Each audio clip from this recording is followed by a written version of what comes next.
All right. Hello, everybody. I hope you guys are doing well today. This is the NBA Tournament Strategy Show, where we do a quick look back at yesterday to see how that slate went. Went pretty well, at least for me. And then we'll look at today's slate, talk about guys that we like, talk about guys that we want to consider as potential leverage plays, guys that we don't love the spot on. And then later today at 5:30 p.m., we'll have the pre-lock show where we'll focus on the implementation of what we're actually doing on this slate. Who are the leverage plays? Who are we capping exposure to? And then go from there. To watch that pre-lock show, you have to be a VIP member. So click the link in the description. Feel free to use promo code BOB for a 10% discount on that. So guys, let's look at the slate yesterday. It was an interesting one. It was filled with crazy news. We keep getting just like the wildest stuff happen, like Killian Hayes knocking people out. Was wild. Nice. Love Jerk almost got one last night, finished 7th. That is super impressive, man. Congrats on that. Congrats. Starting off, guys, this was the 100K winning lineup last night. Alec Burks was on there. If you guys watched the pre-lock show, he was a guy that we had some natural leverage on. I did cap my exposure to him to around 30%. So still had some decent leverage on him. So that was nice. Gabe Vincent, I wasn't on at all. And to be honest with you guys, I would have never played Gabe Vincent last night. With Jimmy Butler in and all those guys there, I really didn't care to play Gabe Vincent. He had some ownership on him. I don't really care about missing that one. Sadiq Bey was another guy that we had some natural leverage on. I don't think I had a cap on him, but I think I was around like 20% exposure or something like that. So I had some decent natural leverage on him. Roy Hachimura, he was a leverage play for us last night on the pre-lock show. 20% exposure. So we were way over the field, but it went pretty well. So I'll take it. DeAndre Ayton was a B-dubs leverage play. He called it out on the pre-lock show. He was like, hey, Ayton is in a great spot. The Washington Wizards are really bad against opposing bigs and at rebounding, all of which were true. And those of you that have been around for a while, you guys know B-dubs is pretty good at making these leverage play calls. So that was an awesome spot for him. Bones Highland was a leverage play as well. I had a 30% min on him, and that was really just, we had the 30% min on him before we even had the news on Aaron Gordon, Jamal Murray. I wasn't really sure how over the field it was going to be because we didn't have that news yet, but hey, it worked out. Some slight leverage to the field, which was nice. And then Giannis and Jokic were core plays. Yeah. So somehow, those of you who stuck around on the pre-lock show saw me stressing all the way up till lock because all the news was really just kind of melting my brain. But it worked out, which is nice. Sometimes things just go well. I don't question it.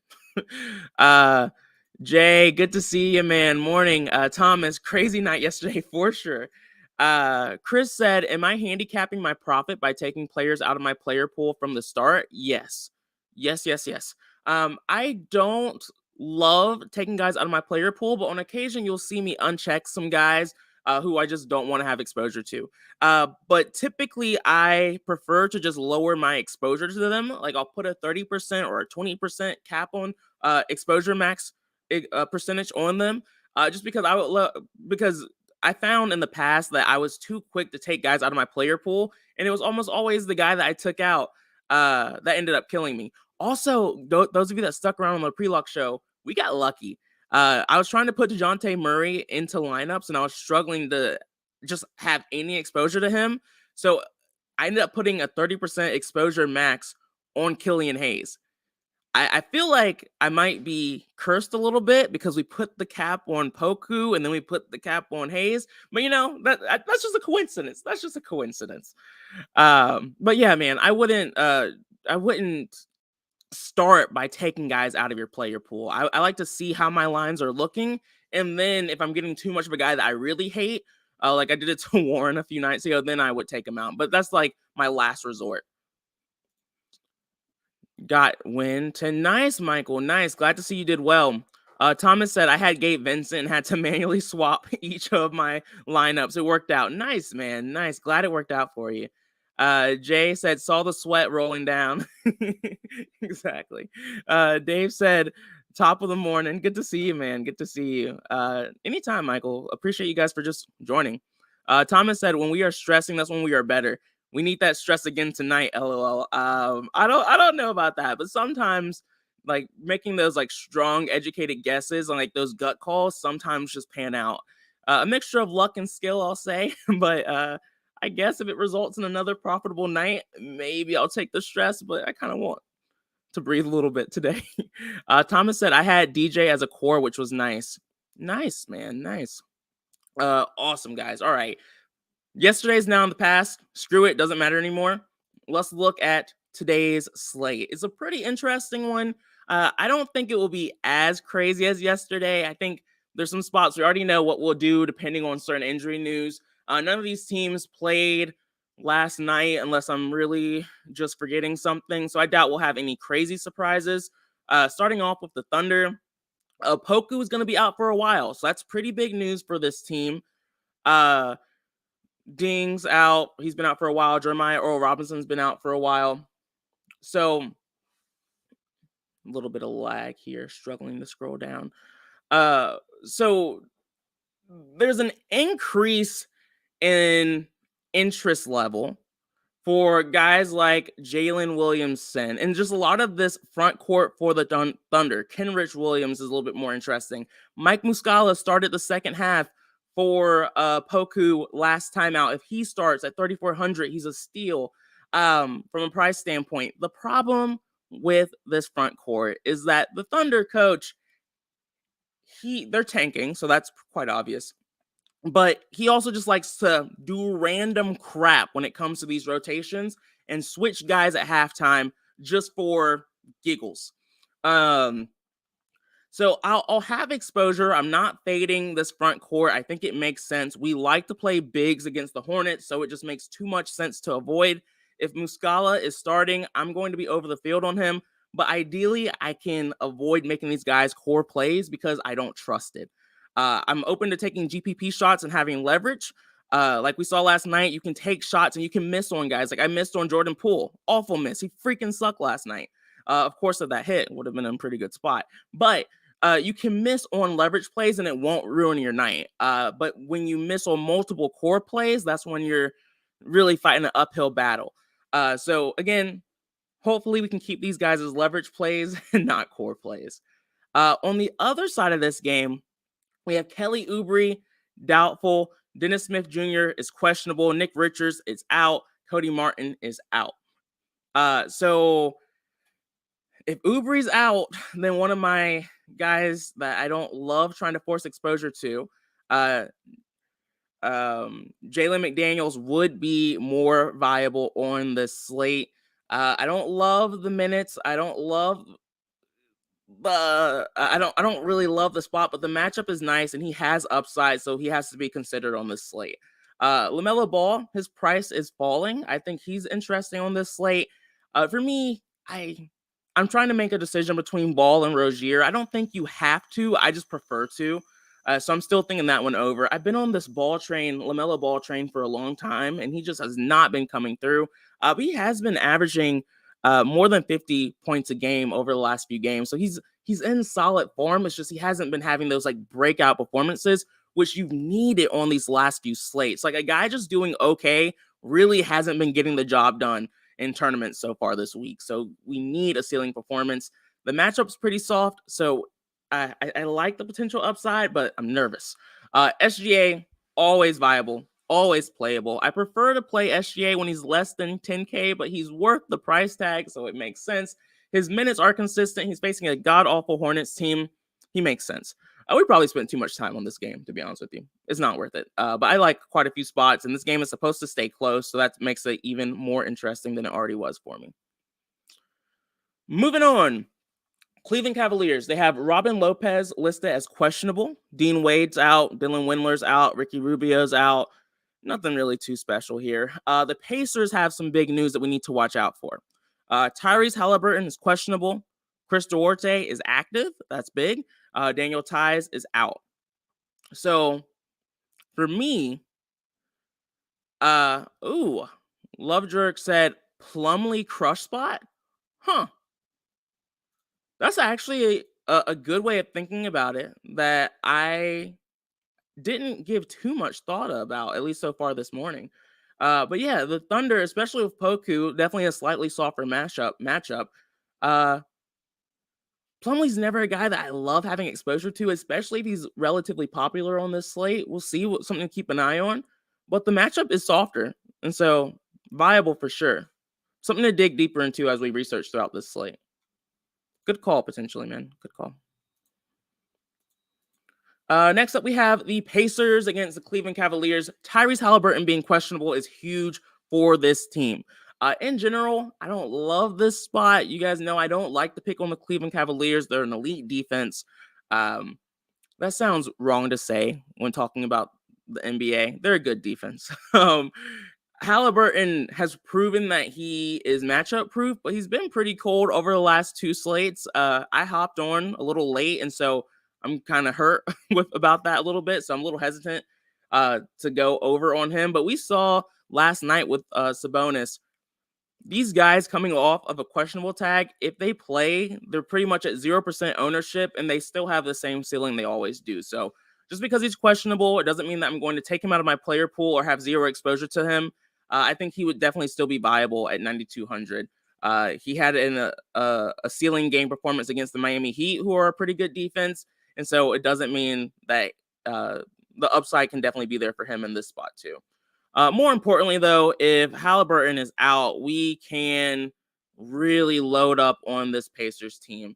Miles Turner at 6,400 would see a usage rate increase with Halliburton out. The matchup, again, isn't great, but viable. We would see guys like Nimbard and McThurin also see nice increases, and they would be more viable on this slate. So really, just an interesting spot for the Pacers potentially. For the Cavaliers, we've been playing bigs against the Pacers all season long. Jared Allen and Evan Mobley are on my radar. I never really. Well, actually, no. Donovan Mitchell was a leverage play for us on the last slate they played. So I guess that's not true. But it's pretty rare that I take a stand on like Donovan Mitchell or Darius Garland. I usually try to let the domination station decide my fate when it comes to them. I don't really love this spot or matchup, so I'll probably just let it roll. As long as if I'm getting too much exposure, I'll probably lower it. To be honest with you guys, I don't love the spot for them as much, but they'll still be in the player pool unless something really stands out for me later in this slate as we dig deeper into it. Outside of that, looks like Kevin Love's popping a little bit at 4,100. I guess at the price tag, I get it. His minutes are just a little bit too volatile for me to get too excited about a play like that. But that's pretty much how I'm going to treat this game.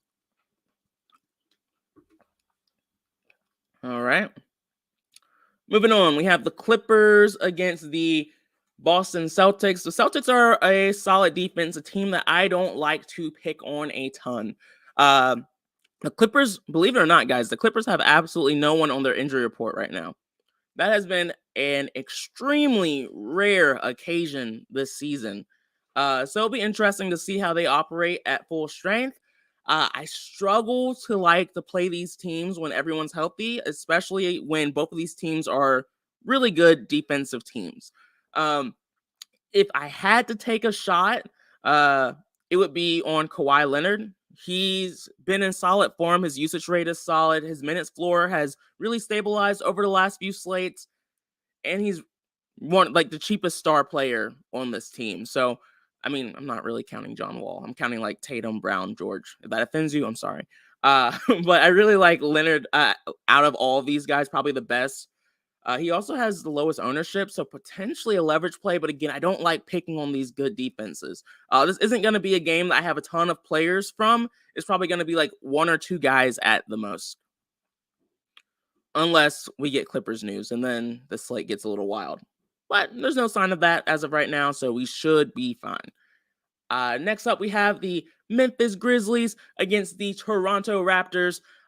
This is going to be the game that I am quite certain I'm going to have a lot of exposure to, as long as the injury news breaks the way that I kind of hope it does.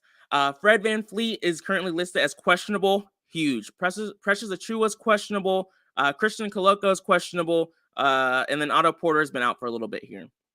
If Fred VanVleet is out, We can go right back to the Gary Trent Jr. well. We can go right back to the Malachi Flynn train as well. They both saw the minutes when Fred VanVleet got hurt on Tuesday, and both of these guys see nice increases in usage and a higher minutes floor with Fred VanVleet out. So I like this spot for him.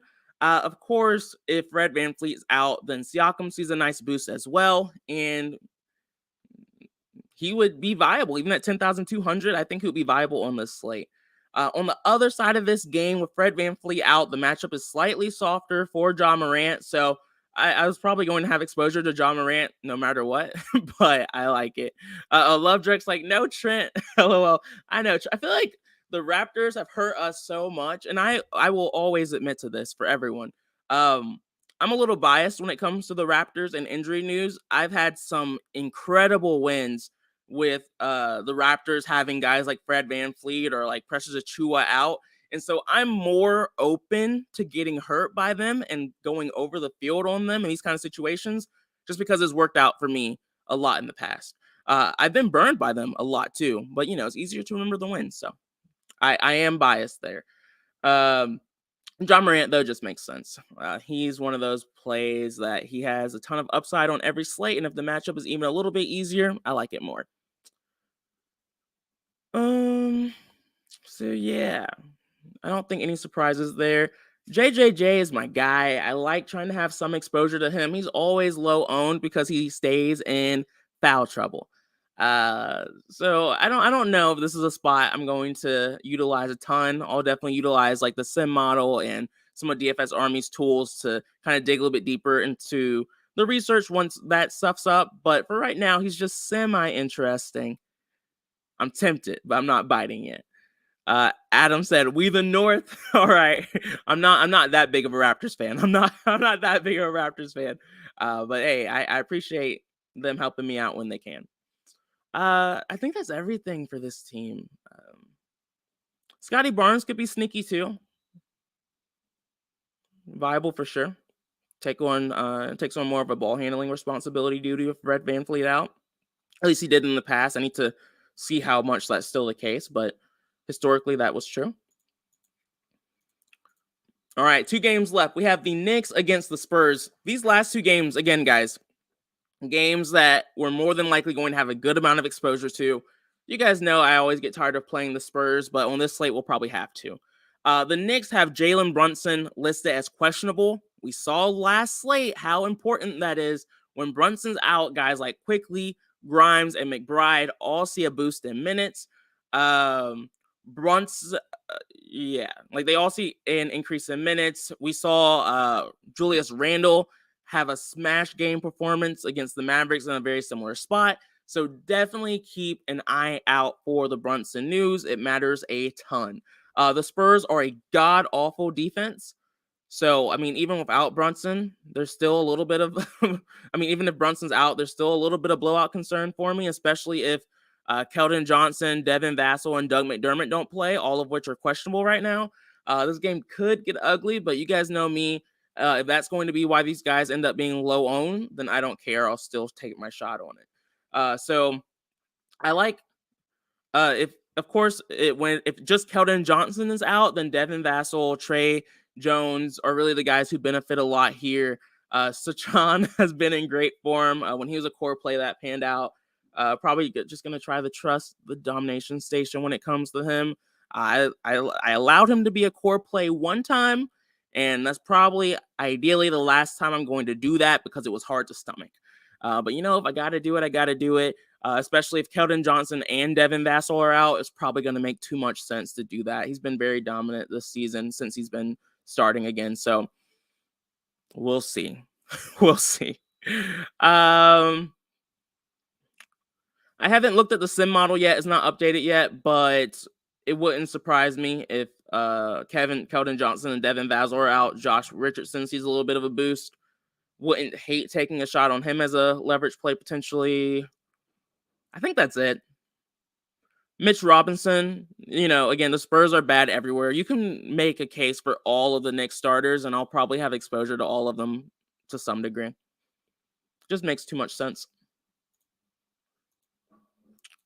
I really would love for Keldon Johnson and Devin Vassell to play because I hate just playing a ton of Spurs guys. It just never feels good. But I do it, even though it doesn't feel good all the time. Still do it. Next up, we have the Dallas Mavericks against the Houston Rockets. This game is going to be big because everyone's going to be asking the same question. Can I fade Luka? Should I play Luka? What should I do? He had a massive game last time out. He's facing the Rockets. He scored 50 points against them last time. Great spot for him. Yeah, guys, for me, it's pretty easy. I play Luka and pace up, and matchups are going to be a slightly faster pace. The Rockets are an awful defense. They play at a relatively fast pace. Revenge game narrative for Christian Wood. He has also smashed in these spots. If Christian Wood stays at low ownership, I've been getting leverage to him in these kind of spots. He seems like he's kind of an internally motivated kind of guy. He gets a little bit more hyped up for spots like this. I mean, he's played these guys 2 times, so maybe he's over it at this point. He's done pretty well twice against them. I mean, it's the 3rd time the last thing you need. I don't know. But I still like the spot for him. Bad defense. So yeah, it's really like Doncic, Wood are the guys that really pop for me. On a slate like this with only 6 games, it's going to be really hard for me not to have exposure to guys like Dinwiddie, Tim Hardaway Jr. They're really the main 2 guys who can really break a slate. I feel like I'm going to need to have at least some exposure to them to not have FOMO, but we'll see how the injury news breaks. I might be okay passing on that. And then Kevin Porter Jr. and Jalen Green. Again, like I've gotten to the point they're volatile enough where it's rare I make them a core play if everyone's healthy. Again, Eric Gordon is not on the injury report. That's when Eric Gordon's out, that's when guys like Jabari Smith and Jalen Green have had most of their ceiling performances. So that's part of why I'm not super excited to play them either. Eric Gordon's looking like a decent value at 3,400 right now on a 6-game slate with no injury news. That makes sense for now, but we will see. So guys, like I said, the slate feels like it isn't going to be too hard to make decisions. Like even with the injury news we have, it seems like we kind of know what pivots to make based on the different situations. So hopefully I'm not jinxing us into a wild night. I probably am.